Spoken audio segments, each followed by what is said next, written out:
subscribe for more Procreate videos like this one. Now, the Procreate brush set and color palette that I use in this video are available in my Etsy shop, and that comes as a pack for only $3.99. You can find that in the link in the description. So to get started, we're going to choose a new canvas. We're just going to do the screen size because that's easier. Make sure you have a new layer, and then choose the Rose Petals base brush and choose this kind of medium purple color here. Now put the opacity all the way up, and we have the size at about, I would say, 60%.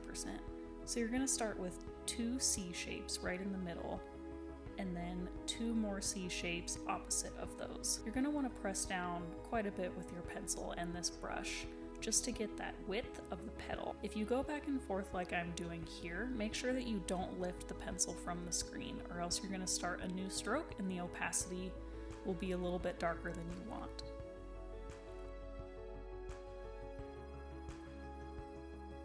So then once you start building the flower, you're almost going to brick lay the petals around in a circle and leave a little bit of space between each round of petals. And something that I love about Procreate and using the iPad is the ability to zoom out and just turn the canvas to whatever is most comfortable for your hands. So keep doing this over and over again. And the undo is with 2 fingers on the screen if you don't know. Now once you're happy with your shape, you're going to actually duplicate it and then combine by dragging the 2 together. And I do this another time, and that's just to get a bit of a darker color. Now create a new layer, and you're going to want to do a clipping mask for that. So now you're going to choose the rough edge texture brush and go with that darker purple. And you want your opacity down to about 40%, and you're really just going to go in kind of a random pattern around here. You don't want it to be super perfect. This is a way to kind of make it look like that really organic wash look that you get with real watercolor. And just do that kind of on the edges, around the middle of the petals, just randomly. Now do an additional layer, and again you want that to be in a clipping mask. And we're going to have the opacity still at about 40%, and I do increase the size of this one a little bit so that it can be a bit more organic looking. And again, you're just going to go around in random areas. If it shows up too obviously, then you want to undo it because it should still look kind of like the lighter edges you get when you're doing real watercolor. And just build it up in a few areas to get some good texture. Now you're going to add a new layer again, and before you work on that layer, combine the bottom 3 layers together. Now with your erase tool, you're going to choose the bloom stamp. Turn the opacity all the way up and play around with the size to see what kind of texture and the edges that you like. I tend to do a few larger ones and then a few smaller ones as well. And then you're just going to tap in random areas around the edges and some in the middle of the flower, and add as much texture as you want. I like to zoom in and out every once in a while just to see where it's at. And now comes the fun part of making a pattern. So you're going to duplicate that flower layer and then move it around, choose that little green handle to change the rotation, and then always go back to that original flower to duplicate it. And you can flip horizontal, flip vertical, anything you want with that move tool. And just try to do it a little bit random. You don't want it to be too perfect. And you can change the sizes, move it around, play with it.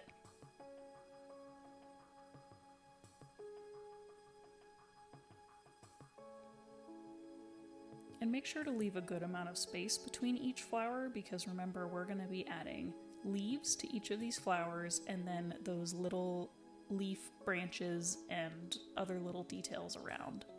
So you don't want it to be too compact.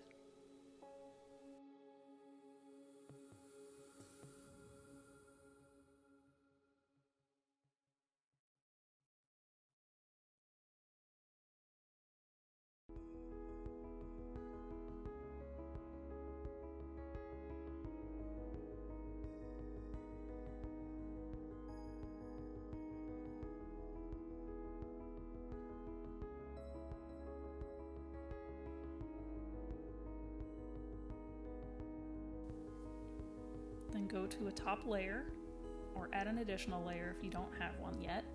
Choose the leaf tool, and then that light green color. And you're going to zoom in, turn your opacity all the way up, have your size at about 50%. And to make these leaves, what you're going to do is start fairly light on your pressure, but then very quickly add more pressure, and then gradually lift up to create that point at the end. You may want to practice with the pressure on this brush a little bit, because similar to the petals, the opacity of the brush will change depending on the amount of pressure that you add. And it's just kind of like a barely curved sweeping motion. And I like to leave a little bit of space between my leaf petals just to add that kind of leaf shape to it. You can do whatever you want. If it overlaps, it just makes a little bit of a darker green line, which can also look very nice.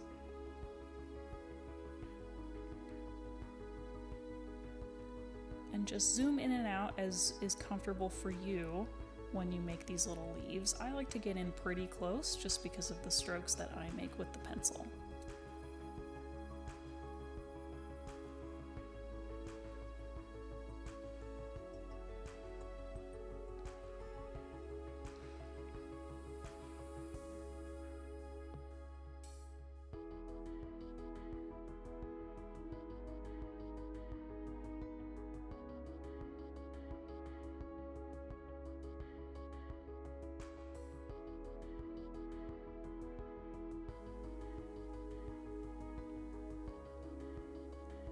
And sometimes I feel like the more leaves that I do, the more tired my hand gets doing it, so every once in a while it takes a few tries for me to get them after I've done a few flowers, just to get the pressure right again. So don't worry about it if you can't get it perfect. Take some practice.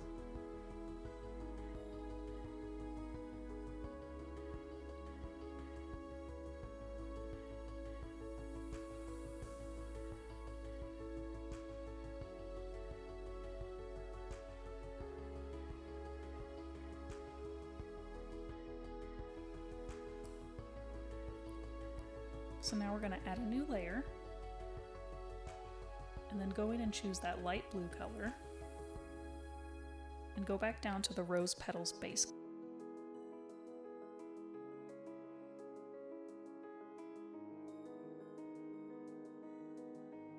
Bring that size down, but keep the opacity up. Now the trick with these leaves is to do it all in one stroke. Now again, you're going to start with a little bit of pressure, build the pressure up in the middle of the leaf, gently lift up, but don't take your pencil off of the screen. It's like an up and then a down and then an up again through the middle motion. And through practice with these leaves, I really like to do 5 and make sure that they're not perfectly across from each other, kind of offset them a little bit so they look a bit more natural.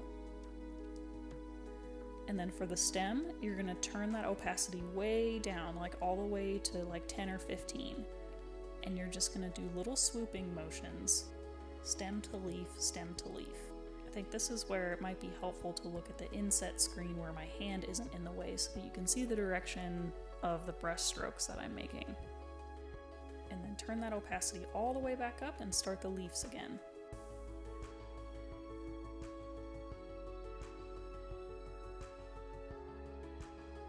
And then remember to turn your opacity down when you go through and do the stems.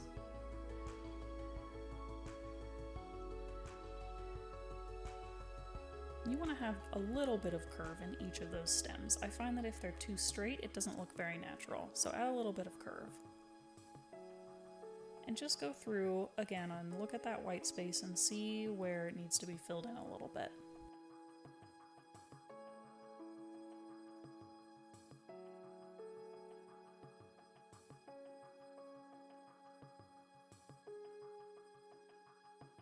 Turn your opacity down for the stems. And notice that with the stems, when I make the next row of stems, they're not coming out directly from the middle of the previous 2 stems.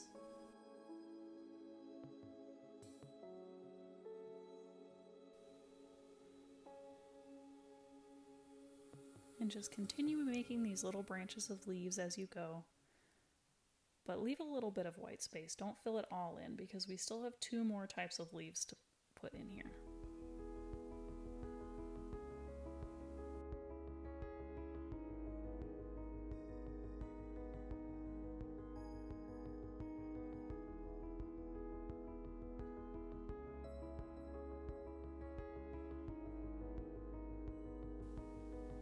can zoom in and out to look at your work.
And I added just a few smaller bunches in here for some variety, but you do whatever you want.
going to move on to the next set of leaves. So choose that kind of pinky color, and I actually moved up the saturation a little bit just to make it a little bit more colorful. And then zoom in on some of those empty areas and just do the same brush stroke, but smaller. And I just did 3 little petals around in a circle. And I chose to not do a stem just to keep it a little bit looser.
And remember, we're going to do one more type of fill in here, so don't fill in every single area with these little orange leaves. Leave a little bit of space.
Alright, and there's one more filler I want to show you with this piece.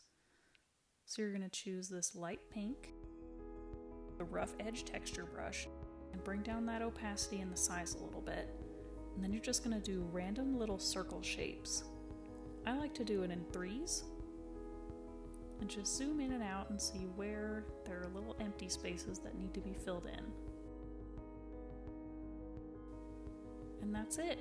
and then you can go and turn your background on and off. And then to export, you're going to go to this little wrench and then choose the format you want to export it as. And that's it. Thank you so much for watching. If you completed this tutorial, I would love to see your creations. Please follow me and tag me on social media. I am at Dakota Watercolors on all platforms. Let me know down in the comments other things you'd like to see or feedback you have on this video. Thank you so much.